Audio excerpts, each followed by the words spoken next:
Hello friends, अगर आपने इग्नू के पीजीडीटी कोर्स में एडमिशन लिया है तो ये वीडियो आपके लिए हेल्पफुल हो सकता है। इस वीडियो में हम आपके लिए लेके आए हैं पीजीडीटी कोर्स का पेपर कोड 1 पीजीडीटी 01 अनुवाद सिद्धांत और प्रवृत्ति। तो ये एक प्रीवियस ईयर का पेपर है जो 2019 में आया था। तो ये आपके लिए हेल्पफुल हो सकता है क्योंकि 2020 में भी जो पेपर आएगा, जून में जो एग्ज़ाम होगा और दिसंबर 2020 में जो एग्ज़ाम होगा, तो उसका पेपर पैटर्न कैसा रहेगा इससे आपको एक आइडिया मिल जाएगा। तो आप देख सकते हैं इसमें आपको 3 घंटे का समय मिलेगा और अधिकतम अंक 100 है। और फ्रेंड्स, आपको 100 अंक में से कम 36 अंक लाने होते हैं इस पेपर को पास करने के लिए। तो अब आप देख सकते हैं, हम प्रश्न शुरू करते हैं। इसमें कैसा पैटर्न आता है, तो इसमें आपको निबंधात्मक प्रश्न मिलते हैं। 2 प्रश्न मिलते हैं आपको निबंधात्मक। इन 2 में से आपको चॉइस मिलती है अथवा, तो आपको इनमें से कोई एक करना पड़ता है। तो पहला प्रश्न है, अंतर्भाषिक अनुवाद तथा अंतर प्रतीकात्मक अनुवाद की संकल्पनाएं स्पष्ट करते हुए इन दोनों के अंतर पर प्रकाश डालिए। और अथवा है, अनुवाद करते समय अनुवादक के समक्ष कौन कौन सी चुनौतियां होती है, उदाहरण विस्तृत कीजिए। तो इसमें अनुवादक के समय कौन कौन सी भाषा की तन्मयता बनाए रखना आदि ये सब चुनौतियां हैं। तो इसमें आपको मैक्सिमम एक क्वेश्चन ऐसा मिलता है जो बहुत इजी होता है, जो आप अपने आइडिया से भी लिख सकते हैं। तो इसमें आप आराम से 20 में से 15-18 नंबर आराम से ला सकते हैं। तो अब दूसरा प्रश्न है, अनुवादकता का अर्थ समझाते हुए अनुवादता के विभिन्न आयामों की चर्चा कीजिए। अथवा सृजनात्मक साहित्य का अनुवाद करते समय किन किन बातों का ध्यान रखना चाहिए। अब सृजनात्मक साहित्य का प्रश्न बहुत इजी है। तो सृजनात्मक साहित्य मतलब भाषा में आपको भाषा को सजाना करना, ये सब चीज़ें का आपको विवरण मिलता है।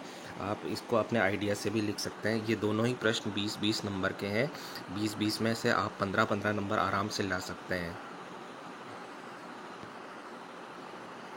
फिर प्रश्न 3 मिलता है। प्रश्न 3 में आपको ये के चार ये मिलेंगे आपको। अनुवाद में समतुल्यता का सिद्धांत, लोकोक्तियों का अनुवाद, अनुवाद मूल्यांकन की पद्धतियाँ, भावानुवाद और छाया अनुवाद में अंतर। तो ये भी बहुत इजी है। इनमें से 4 में से किन्हीं आपको 2 का उत्तर देना है। बेसिकली ये आपके असाइनमेंट से ही लिए गए हैं। असाइनमेंट में जो होते हैं, इनमें ये जो 4 आए हैं, इनमें से 2 आपके असाइनमेंट में भी थे। तो आप इस साल का जो 2020 का असाइनमेंट होगा उसको एक बार आप अच्छी तरह पढ़ जाए, क्योंकि मैक्सिमम 80% प्रश्न जो आते हैं वो आपके असाइनमेंट से ही आते हैं। और या फिर आपको आइडिया हो जाता है, उनके बीच में कुछ ऐसे पॉइंट्स होते हैं कि आप ये पेपर आराम से पास कर सकते हैं। ये पेपर आपका बिल्कुल थ्योरेटिकल है ज़्यादा से ज़्यादा। फिर प्रश्न संख्या 4 है, निम्नलिखित में से किन्हीं 5 अभिव्यक्तियों का हिंदी में अनुवाद कीजिए। तो cheap buyer takes bad meal to feel obliged to pull the string to build castle in the air, यानी हवाई किले बनाना। समथिंग इज़ बेटर देन, कुछ होने से कुछ ना होना ज़्यादा बेटर है। Mill of goods grind slowly, friend is need is friend indeed. जो मुसीबत में काम आए वही मित्र है, वही सच्चा मित्र होता है। फार फॉल्स हैव फेयर फीदर्स। तो इसमें से भी आपको 2-3 आराम से आप कर सकते हैं आइडिया से। फार फॉल्स हैव बेटर फीदर्स।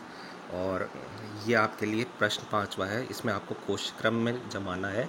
जैसे हिंदी और इंग्लिश डिक्शनरी होती है, उसमें आपको जैसे पता होगा ABCDEFGH ये पहले आते हैं। तो इसमें एक पैटर्न दे रखा है, grab, green, grudge, greatness, grown. तो आपको ये देखना है, जैसे ग्रैब में GRA पहले आ रहा है, फिर GRE आ रहा है, ग्रेट।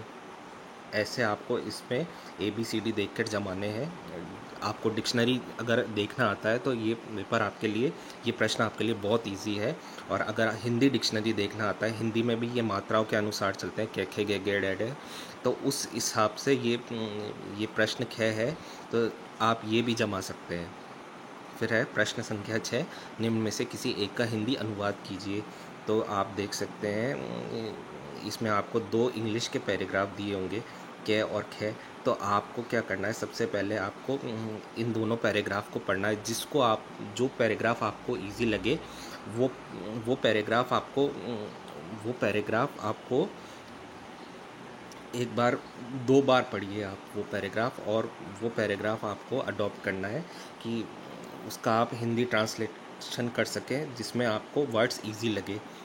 जैसे इसमें मृणालिनी साराभाई के बारे में दिया गया है, और दूसरा पैराग्राफ है, इसमें एडवर्टाइजमेंट वगैरह के बारे में दिया गया है।